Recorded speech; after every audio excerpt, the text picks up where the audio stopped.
Hello everyone, welcome back to my channel. तो देखिए, पिछली वीडियो को हम कंटिन्यू करते हुए नेक्स्ट पार्ट पे आ गए हैं। तो ये वाला मैंने इसके साथ कॉम्बिनेशन लगाया हुआ है लाइट कलर का। बहुत ही प्यारा कॉम्बिनेशन जो बनकर आया है। 3 प्लाई की वूल है, सेम ही है जैसे हमने दूसरी कलर की डार्क ली हुई है, वैसे ही सेम मैंने ये लाइट कलर की वूल भी 3 प्लाई वाली ही ली हुई है। बड़ी ही सॉफ्ट वूल है, इससे स्वेटर बहुत ही सॉफ्ट बनकर आता है। तो ये देखें, इससे मैंने बाजुएं भी बनाई हैं। तो ये देखें, बैगी टाइप स्वेटर जो है वो लेडीज़ का बन रहा है। फ्री साइज़ का है, एक्सेल से अबव ये इसको कोई भी डाल सकता है, किसी भी साइज़ को ये आ सकता है। इसके लिए स्टार्टिंग में मैंने 35 चेन बनाई हुई हैं बाजू की। 35 स्टिचेस यानी कि 35 चेन बनाने के बाद फर्स्ट रो मैंने हाफ डबल क्रोशिया से बनाई और उसके बाद आगे की जो 7 रोज़ हैं वो मैंने डबल क्रोशिया से बनाई हुई है। तो ये देखें, पहली वाली मैंने हाफ डबल क्रोशिया बनाया हुआ है, उसके बाद डबल क्रोशिया से 7 जो हैं रोज़ मैंने बनाई हुई हैं। उसके बाद मैंने जो फंदे हैं, स्टिचेस हैं, इनक्रीज़ किए हुए हैं।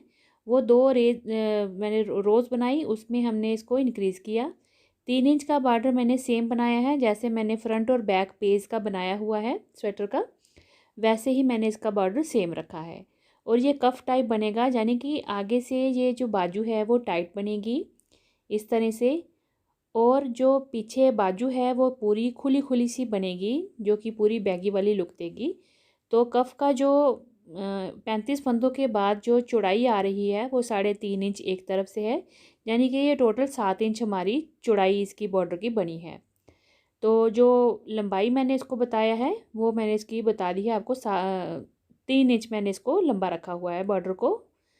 उसके बाद फंदे जो हैं वो इंक्रीज़ किए हुए हैं। फंदे ऊपर मैंने जो इंक्रीज़ किए हैं, देखें इस तरह से इसकी शेप बनकर आई है। 105 फंदे मैंने इसके ऊपर बढ़ाए हुए हैं।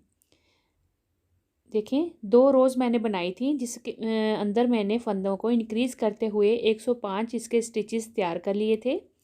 यानी कि 3 डबल क्रोशिया बुनने के बाद मैंने एक जो चेन थी, एक स्टिच था वो बढ़ाया था। उसके बाद ये देखें, फिर वही पैटर्न सेम जैसे कि मैंने फ्रंट और बैक साइड के पेज पे बनाया हुआ है स्वेटर के, वैसे ही इसको पैटर्न मैंने बाजू पे भी डाला हुआ है। यानी कि 5 जो हैं डबल क्रोशिया हैं और 10 फंदों पे आगे फूल वाला डिज़ाइन है। तो देखें, इसकी मैंने इस तरह से लंबाई बाजू की तैयार कर ली हुई है। ये पेज से मैं लंबा रखूँगी बाजू को, क्योंकि ये बिल्कुल फाल जैसी जैसे बैगी लुक बनती है वैसे बनाना है। तो इसलिए जो मैंने फ्रंट और बैक के फूल का डिज़ाइन बनाया था डिक्रीजिंग से पहले, वो हमारा 20 का डिज़ाइन था, 20 फूल का डिज़ाइन था। और ये देखिए, मैं काउंट करके बताती हूँ। 3 4 5 6 7 8 9 10 11 12 13 14 15 16 17 18 19 20 21 और 22। ये मैंने 22 रखे हैं डिज़ाइन यहाँ पे फूल वाले, यानी कि 22 रो बनाई हैं। उसके बाद डिक्रीजिंग की हुई है। डिक्रीजिंग में मैंने 4 वाइट बनाए हैं, 2 कलर, और फिर बाद में 2 वाइट, और उसके बाद मैंने इसको पूरा बाजू को बंद कर दिया हुआ है। तो लेंथ में आपको इसको बता देती हूँ कि कितनी हमने इसको तैयार किया है। तो ये देखें, ये हमारी जो लेंथ है डिक्रीजिंग से पहले 20 इंच मैंने इसको तैयार किया। उसके बाद मैंने इसको डिक्रीजिंग की है। डिक्रीजिंग सेम वैसे ही की है, 5 3 2 1 की, जैसे हमने उसमें की थी फ्रंट और बैक पेज पे की थी। और ये देखें, डिक्रीजिंग करने के बाद ये 9 इंच का हमारा जो है आर्म होल से लेके ऊपर तक तैयार हो गया है। यहाँ से ऊपर तक ये 5 की डिक्रीजिंग हुई, उसके बाद यहाँ पे 3 की, फिर 2 की, और फिर 1 की, और फिर उसके बाद मैंने ये देखें एक एक करते हुए इस तरह से फंदे ऊपर तक कम किए हैं यूं करके। उसके बाद ऊपर हमारे ये सारे फंदे जो हैं मैंने एक साथ उनको बंद कर दिया था। दोनों तरफ से हमारी राइट और लेफ़्ट साइड से हमारी जो है डिक्रीजिंग सेम ही हमने की है। और ये इस तरह से हमारी ये बाजू बैगी की तैयार हो गई है। चौड़ाई देखिए इसकी काफ़ी ज़्यादा चौड़ाई बनी है, क्योंकि मैंने 105 फंदे रखे हैं। तो ज़्यादा चौड़ाई से क्या होता है, इसकी लुक बड़ी ही प्यारी आएगी। जब इसको हम सिलाई करके बना लेंगे कंप्लीट, तो देखिएगा बाजू की लुक बहुत ही सुंदर आएगी। इसी तरह से सेम हमने ये दूसरी जो है बाजू वो भी बना ली हुई है। सेम बिल्कुल जैसे हमने एक बाजू बनाई वैसे ही 2 बाजू बना ली हैं। बॉर्डर भी वैसे ही पूरा सेम हमने क्रोशिया से बुना हुआ है। और डिज़ाइन भी आप देखिए पूरा मैंने सेम उसका बनाया हुआ है। तो ये देखें इस तरह से अभी ये यहाँ से बन रहा है। मैं आपको एक बार फिर से थोड़ा सा बता देती हूँ बुन के ये पैटर्न किस तरह से मैंने बनाया हुआ है। वैसे तो ये बड़ा ही आसान पैटर्न है, मैंने आपको ये पहली वीडियो में पार्ट 1 में इसको पैटर्न को दिखाया हुआ है, पर फिर भी देखिए आप 5 और 10 फंदे यानी कि 15-15 जो चेन होंगी उसमें हमारा ये पैटर्न एडजस्ट हो जाएगा। जो फूल का डिज़ाइन है उसको मैंने डबल क्रोशिया से बनाया है और जो 5 फंदे हैं हमारे 5 स्टिचेस हैं बीच में वो मैंने ट्रिपल क्रोशिया से बनाए हैं। तो इस तरह से इसको हमने कंप्लीट किया हुआ है।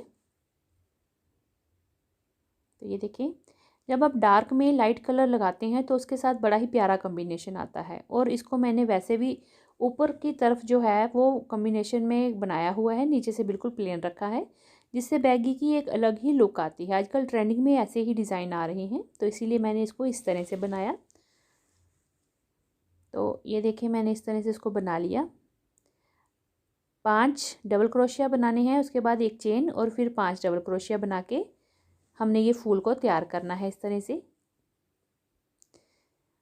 एक ही स्पेस से यानी कि एक ही जगह से हम इसको पूरे फूल को तैयार कर रहे हैं। 10 डबल क्रोशिया हमने एक ही जगह से बनाने हैं। उसके बाद आगे का देखें जो 5 स्टिच हैं हमारे वो हमने ट्रिपल क्रोशिया बनाने हैं। तो उसके लिए 2 बार धागा लपेटेंगे क्रोशिया पे, 1 बार, 2 बार और ये 3 बार। तो ये हमारा ट्रिपल क्रोशिया बन गया। ये मैंने 5 फंदे जो हैं यानी कि 5 चेन जो हैं वो ट्रिपल क्रोशिया की बनाई हुई है।